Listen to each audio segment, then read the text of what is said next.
Alright, listen. First things first. Welcome to Horror Trans. My name is Stephanie Bree, transgender woman. I like all things horror. Second thing, George Clooney is a twat, a fuck twat, a piece of garbage. He's not a legitimate actor. He's a fucking wooden cardboard cutout who just looks pretty to some people and gets thrown into movies because somebody thought he looked pretty. So why is he my horror icon today? Well, he may have done additional horror movies than the two, and only two, I'm going to talk about because they're the only two I give him credit for. But I don't give a fuck. I watch Oh Brother, the Art, Bottom Soggy Pants, or whatever the fuck it is, and I want to find the asshole that made it and punch him in the face until they apologize for making that rubbish. I watch ER, and I'm like, whichever TV network greenlit this goddamn sewage, go bankrupt, please, for the love of fucking God, and stop making entertainment. And, we don't talk about Roseanne, but he was an asshole on Roseanne, and I'll never talk about Facts of Life because fuck that show, and he was a dipshit on that. And if you want to talk about probably the worst Batman movie of all time, guess what? Here you go. George fucking Clooney. Yeah, I don't fucking hate the guy, but like, I see George Clooney and I'm like, God damn it, I don't want to watch this. What's he doing in my fucking movie? But he was in 2 horror movies that justify him as a horror icon, that make you go, alright, in this movie, I'll put up with him. In this movie over here, I'll tolerate him. And everything else, he can eat my asshole. After I went to Chipotle. So, what are the 2 horror movies that I give him credit for that deserves him a spot on my horror icons list? Number 1, Return of the fucking Killer Tomatoes. I've talked about this movie before. I've already done a review of this movie. One of the best, so bad it's good, cheesy ass B movies you'll ever watch. And legitimately the only good movie in the entire Killer Tomatoes franchise, which is why I refuse to talk about the others, because there's nothing to say. They suck, don't watch them. But Return of the Killer Tomatoes, yeah, okay.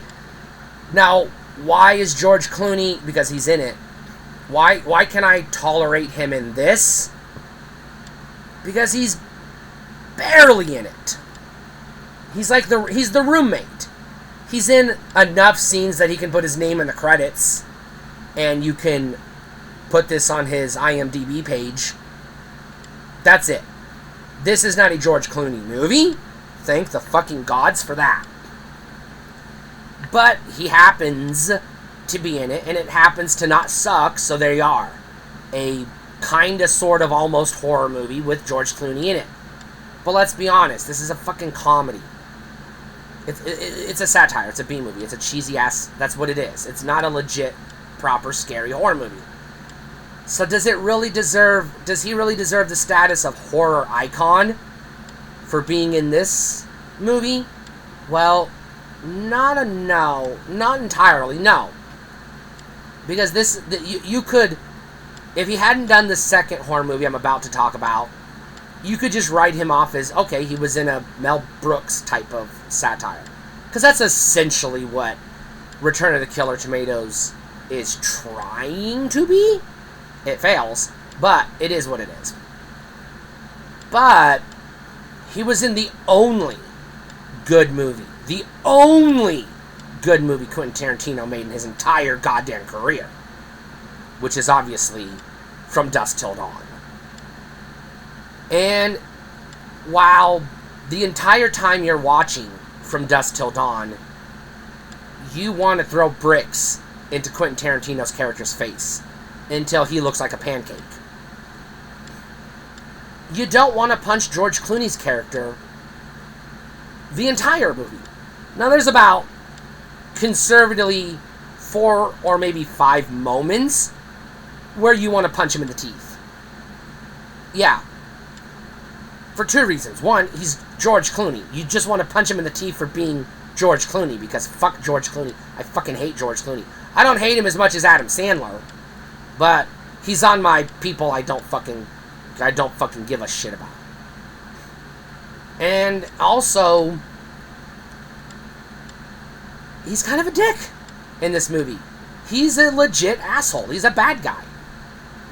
But you're kinda, sorta, almost halfway rooting for him because of the 2 bad guys, and they're our main characters. He's the almost most likable one.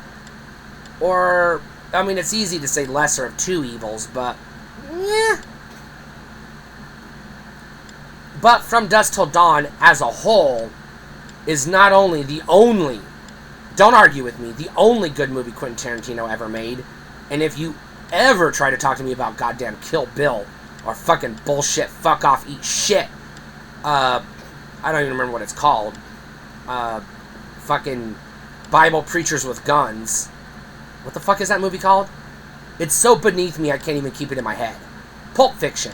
Don't even say the word Pulp Fiction to me. That movie is so not even worth my goddamn time.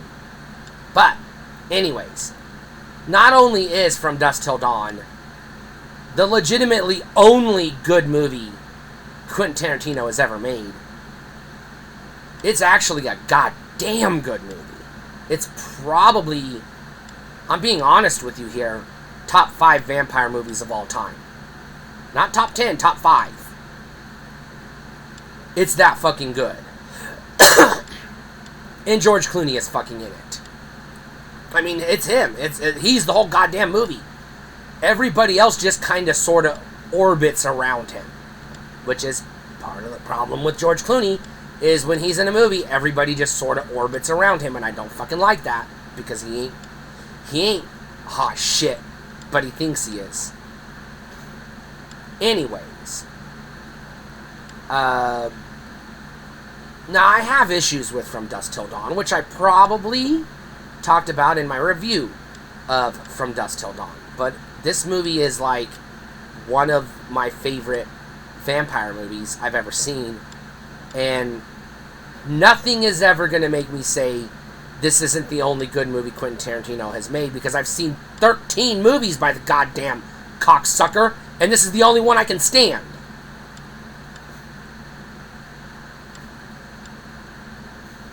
Fucking shit eater. I hate Quentin Tarantino. No. On a scale of 1 to 10, I hate my hate for George Clooney is at 4.5. If he's in a movie, I'm like, God damn it, talk me into it. If Quentin Tarantino is in a movie, or put his name on a movie, or had anything to do with the movie, fuck off. I ain't even talking. Don't even talk to me. Don't even fucking talk to me. Can't stand Quentin Tarantino. Fucking cockknocker. But yeah, George Clooney barely makes the list of horror icons because he was in From Dusk Till Dawn.